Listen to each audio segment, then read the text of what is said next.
Hola, soy Silvia Ruiz. Bienvenidos a Revista Freya. Nos encontramos con el señor Samuel Matsuda Nichimura, autor del libro Rehenes en la Sartén. Este libro narra la historia de la toma de la Embajada de Japón por parte del grupo terrorista del MRTA. El señor Samuel Matsuda, en ese entonces congresista de la República, fue uno de los rehenes de la Embajada de Japón. Los invito a ver esta entrevista. Don Samuel, qué gusto tenerlo acá en Revista Freya. Muchas gracias por la invitación y con el mayor agrado. Realmente es un honor tener al autor del libro que tanto me gusta, Rehenes en la Sartén, ¿no? Es un libro tan entretenido, autobiográfico, histórico, tiene todo, realmente. Oh, gracias por la... bueno, lo he escrito cuando estaba en la embajada como rehén. Yo tenía 3 cuadernos que me obsequió el embajador Aoki, el anfitrión, ¿no? Y en uno escribía las clases de inglés, de español que le daban los japoneses, y en otro cuaderno las clases de japonés a los peruanos, y en el tercer cuaderno hacía apuntes de lo que estaba ocurriendo allí, ¿no? Como una especie de diario. ¿Por qué su libro se llama Rehenes en la Sartén? Porque estábamos medio fritos. No le quedaba otra. Sí. Bueno, además era un título llamativo, ¿no? Como yo soy periodista y escritor, entonces busqué un título que pudiera llamar la atención, ¿no? Al mismo tiempo decir de qué se trata. Dígame, ¿cómo fue el asalto a la toma de la residencia? Bueno, fue algo pues muy sorpresivo. Un asalto tiene que ser sorpresivo, ¿no? Y ellos entraron haciendo un hueco, ¿no? En una explosión en la casa vecina de la residencia del embajador, ¿no? Yo recuerdo exactamente la hora, fue no, bueno, después hemos visto que esa era la hora, ¿no? 8:23 de la noche. Tengo entendido que usted días antes le había dicho al embajador Aoki, sí, yo voy a la reunión, a la recepción, vivo o muerto. Sí, así es, sí. Esa era una expresión muy, digamos, muy criolla, ¿no? De nosotros, ¿no? Porque en ese entonces yo había tenido un accidente, ¿no? De tránsito, y entonces estaba con un collarín, ¿no? Porque el problema lo tenía en la cervical, ¿no? Incluso todo el tiempo, los 126 días me lo he pasado con el collarín, ¿no? En la embajada. En la embajada, sí. Retomando la toma de la embajada, en el libro usted narra que la policía a mansalva disparaba bombas lacrimógenas, sí, estando la gente dentro de la embajada. Yo supongo que en ese momento usted estaría con mucho pánico. Sí, felizmente hubo como es, ¿no? Yo creo que las mujeres son más valientes, más corajudas. Una señora, una invitada, es que las bombas lacrimógenas la empezaron a tirar por el jardín, ¿no? Por el patio. Entonces ella se acercó y le dijo, no tiren bombas lacrimógenas porque eso está más afectando a los invitados. En ese momento eran como cerca de 600 invitados, ¿no? Entre 500 y 600, que todavía estábamos en la residencia. Ya. Y ahí, desde ese momento ya pararon, gracias a esa señora, pararon de lanzar las bombas lacrimógenas. Bien torpes, ¿no? Una torpeza terrible. Estando las 600 personas reunidas, ¿cómo hicieron para poder acomodarse en el lugar? Sí, después el embajador fue a hablar con Serpa, ¿no? Y le dijo que él se quedaba solo, que soltara a todos. Y le dijo, aquí mando yo, le dijo Serpa, ¿no? El embajador Aoki. No, Serpa le dijo al embajador Aoki, No. que ahora él mandaba, ¿no?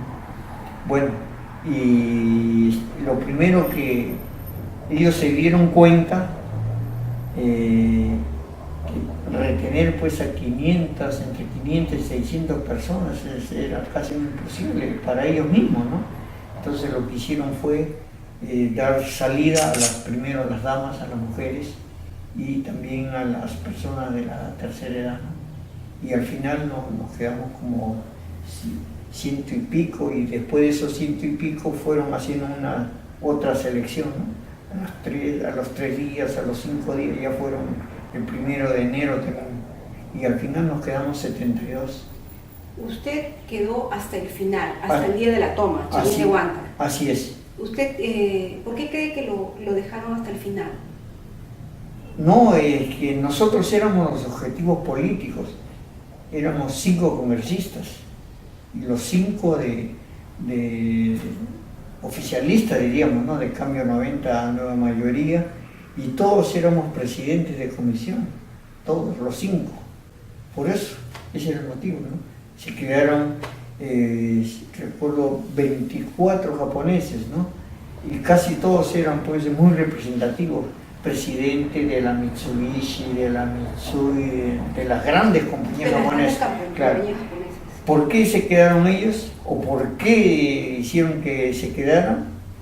Para chantajear, pues, para pedir dinero a las compañías, ¿no? O sea, el objetivo de los emeratistas no solamente eran políticos, sino también tenía que ver con un fondo de tener dinero, ¿no? Claro, sí. Ahí se quedaron, éramos, si mal no recuerdo, 47 peruanos, 24 japoneses, estamos sumando 71 más un boliviano, pues, el embajador Gumusi, ¿no? ¿Cuál fue el comportamiento del embajador Aoki durante la toma de la embajada?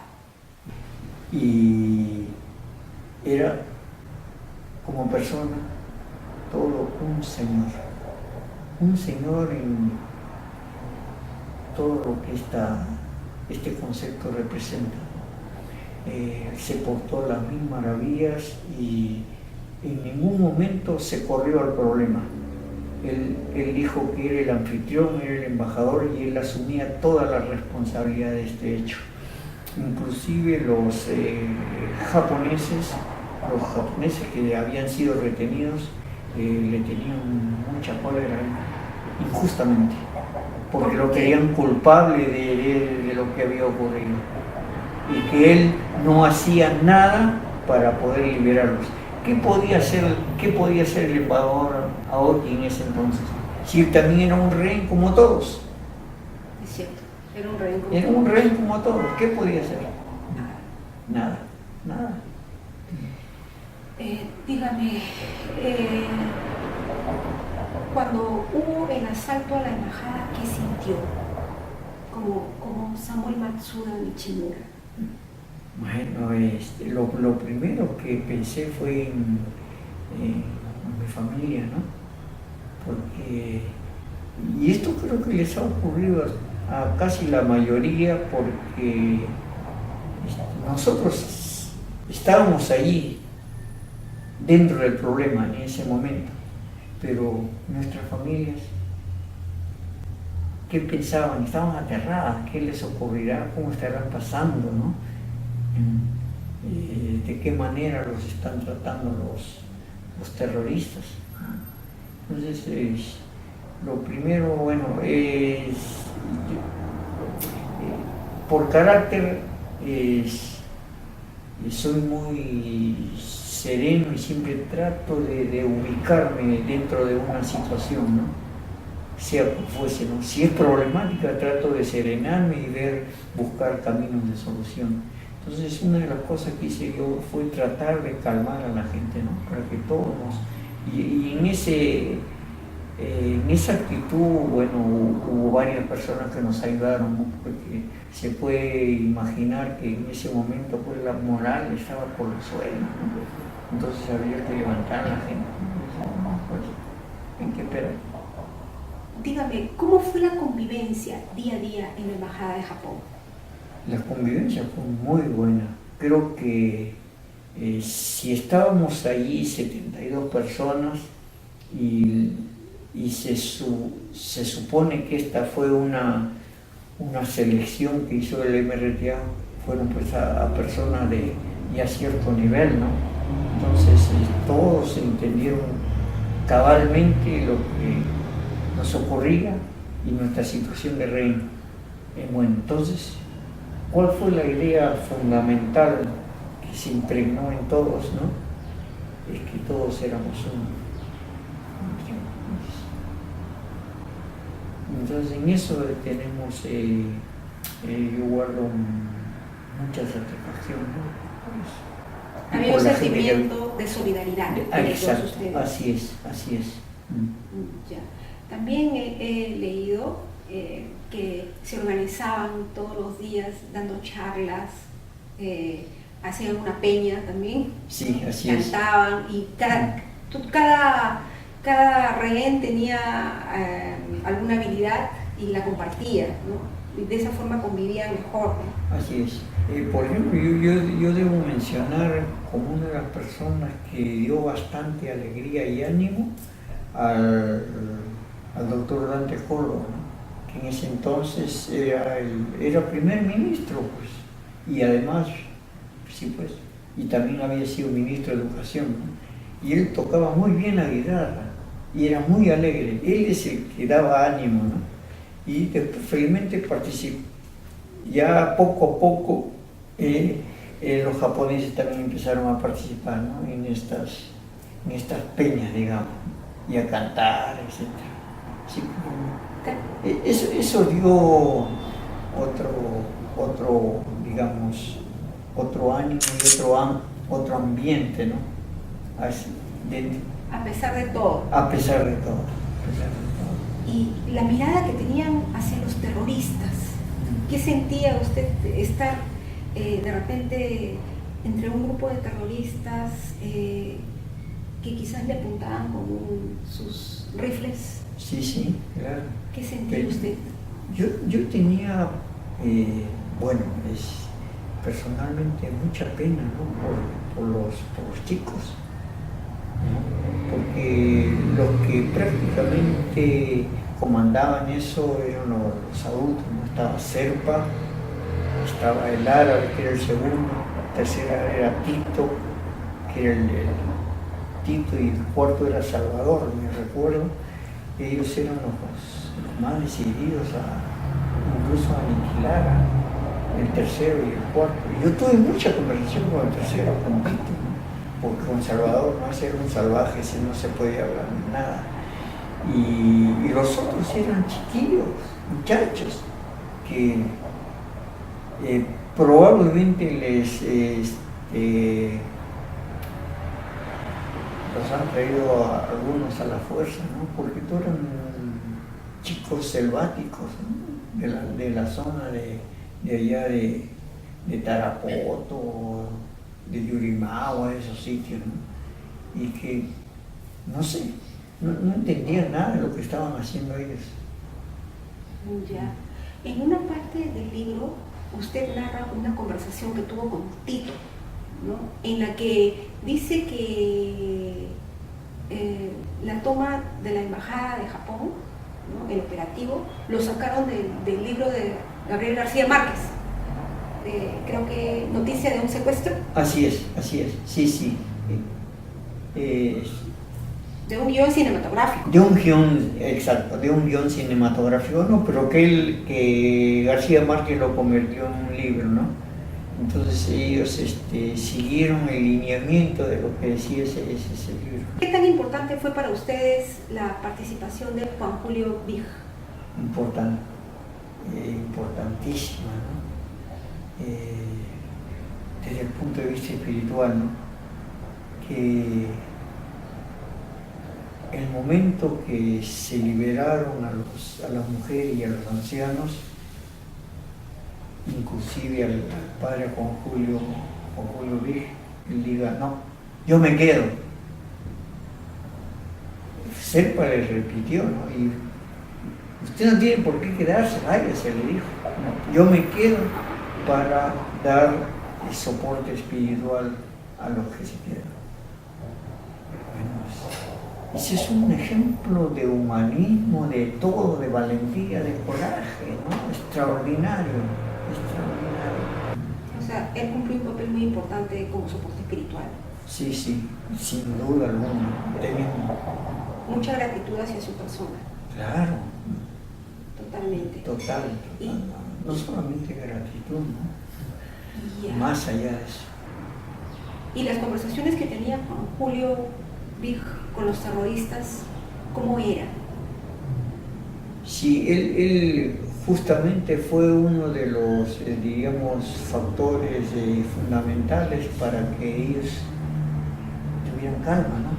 Entonces, Juan Julio lo que hizo fue bajarlo, ¿no? Bajarlo bastante, ¿no? En el ánimo, en ese ánimo que tenían de ciego, ¿no? Absurdo, ¿no? Y para los rehenes también, porque él fue el que inició las clases justamente de español para los japoneses.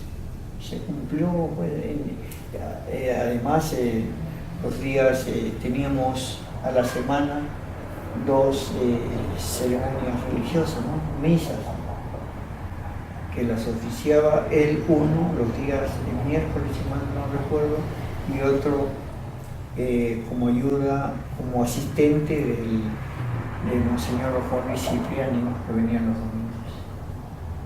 En alguna parte de su libro usted habla del jefe de la misión diplomática del Uruguay, Tabaré Bocalani. Él fue liberado por Sí. un trueque que hicieron los gobiernos. Así es. Liberando a 2 emerretistas que estaban capturados en Uruguay, estaban presos en Uruguay. Sí. ¿Qué sintieron ustedes como rehenes cuando él salió? Bueno, yo hablo por mí mismo, ¿no? Yo dije, está bien, mientras más rehenes salgan, sea quien fuese, está bien, ¿no? Es una vida que se salva, la familia también es más tranquila, además no se va a medrar las relaciones entre nuestros países, ¿no? Entre Perú y Uruguay. Pero lo que sí, no, como persona, ¿no? Tuve una pésima impresión de ese embajador, una pésima impresión. Lo humanitario, bueno, eso está bien que haya salido, pero él se embriagó esa noche y comenzó a decir estupideces, ¿no? Y que exaltaban más, pues, a los emergentistas. emergentistas. Puso en peligro así es, a todos. Sí, así es. Y increíble, porque era un diplomático tiene que conservar, pues, la serenidad, ¿no? Más bien ser diplomático, ¿no? Dígame, ¿y usted hubiera preferido que el entonces presidente Alberto Fujimori hubiera cedido a lo que pedía el MRTA y liberar a todos ustedes de la embajada? No, muchos estaban en desacuerdo con esa posición, ¿no?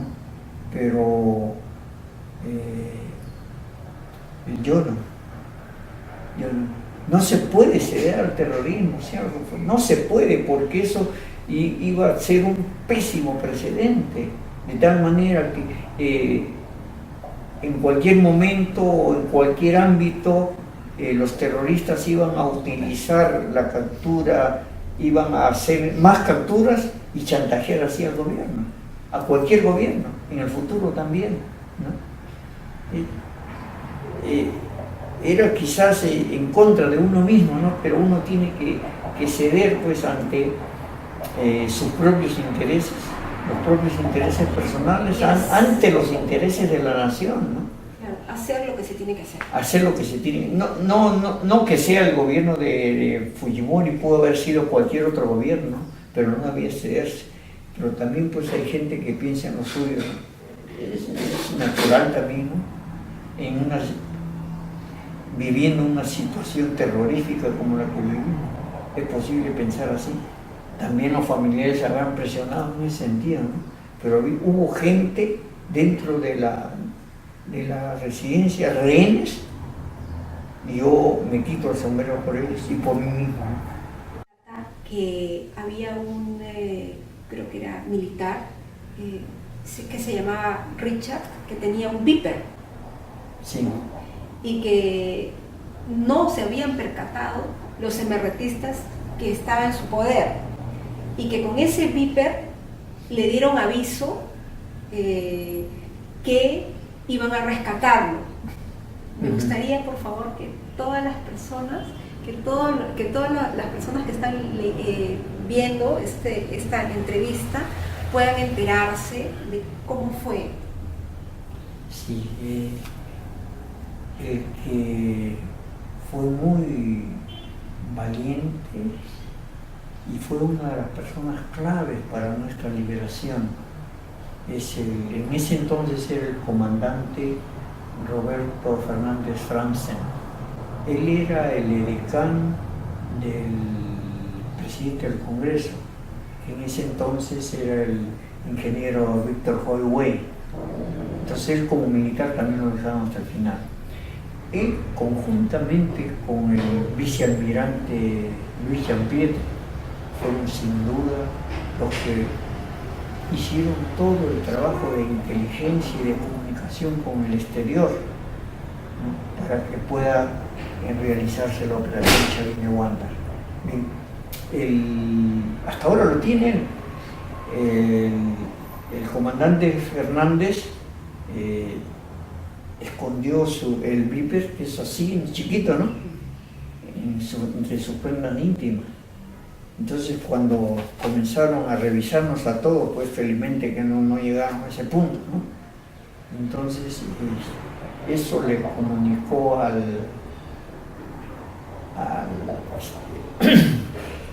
almirante Giampietri. Entonces a través del Viper que se escribe pues ahí, ¿no? Entonces ahí recibimos toda la información al Viper de él. Entonces él se la transmitía, escribía en un papelito y que después lo destrozaba, ¿no? Al almirante Giampietri. Entonces se tuvo la suerte que, eso no sabemos quién ingresó, en una Biblia, dentro de la Biblia había un micrófono. Entonces eso fue utilizado por el almirante Giampietri. Solamente 4 o 5 personas sabían de esto, ¿no? Porque no tenían que saberlo más, pues, no más de los reyes. No es una cuestión de desconfianza, sino el nerviosismo, cualquier cosa, o alguien dice algo y ellos, los emergentistas, siempre estaban rondando entre nosotros, ¿no? Para ver qué hablábamos. Entonces la información que captaba el Viper se lo pasaba al almirante Giampietri y él por este micrófono pues pequeño, ¿no? Lo transmitía afuera. Entonces así es como Esa era la dinámica. Y el mensaje del Viper, que decía que los iban a rescatar y que los rehenes de preferencia tenían que estar en el segundo nivel, ¿no? Así es.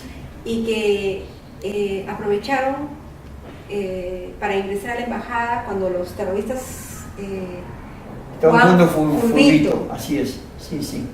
¿Cómo hicieron en ese momento? ¿Ustedes, todos los rehenes, sabían que tenían que estar en el segundo nivel? ¿O no se dieron cuenta?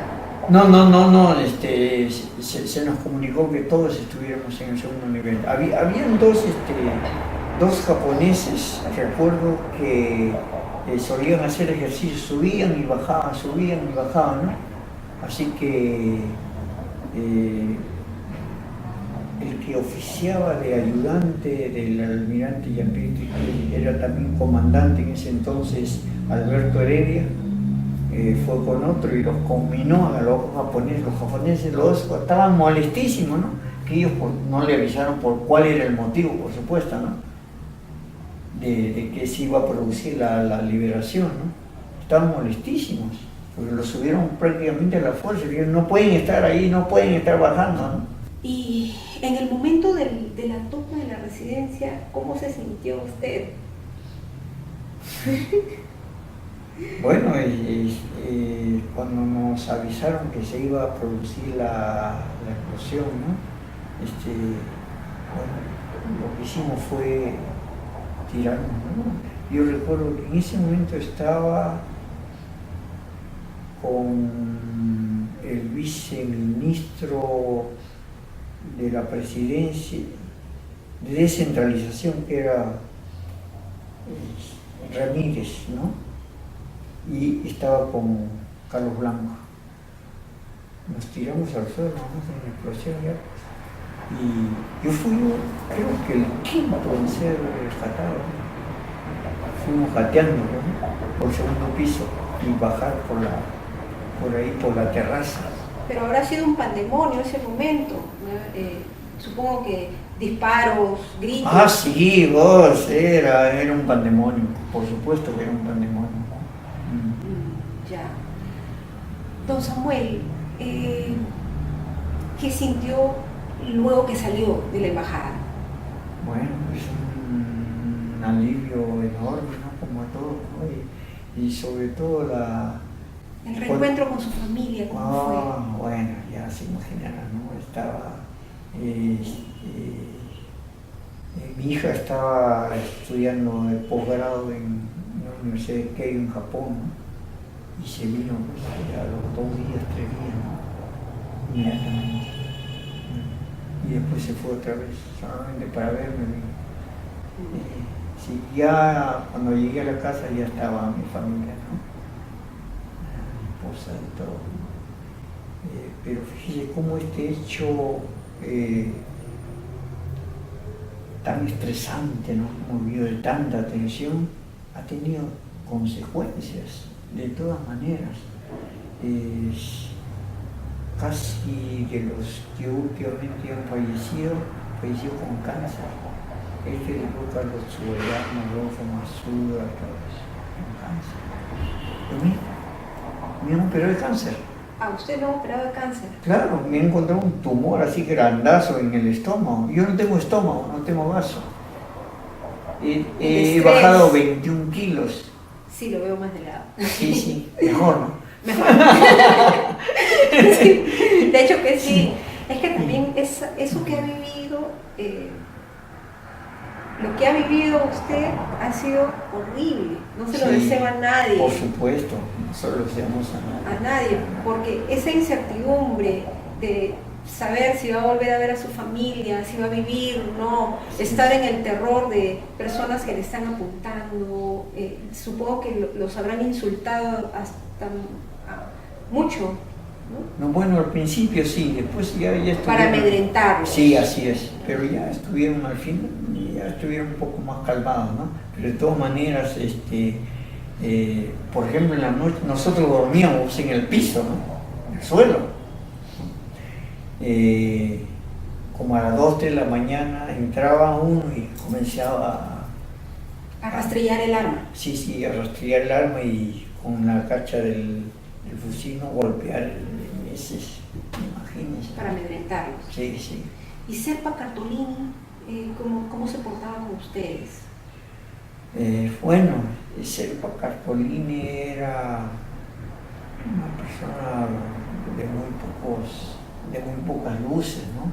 Que bueno, pues se había metido esto, ¿no? Como una solución quizás también para porque su esposa había estado en la cárcel, pues, ¿no? Nancy Gilbonio creo que se llamaba, entonces él estaba ahí más por resentimiento que otra cosa, supongo yo, ¿no? Pero no entiendo nada. ¿No lo considera alguien de inteligencia No, brillante ni nada. sí, incluso su manera de expresarse también, ¿no? Bueno, él era, sin menospreciar, ¿no? Él había sido un obrero textil, creo, ¿no? Entonces no ha tenido una mayor, digamos, educación, ¿no?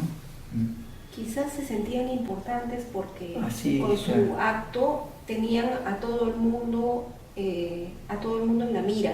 Así es, ¿No? sí. Ellos estaban en el centro del mundo.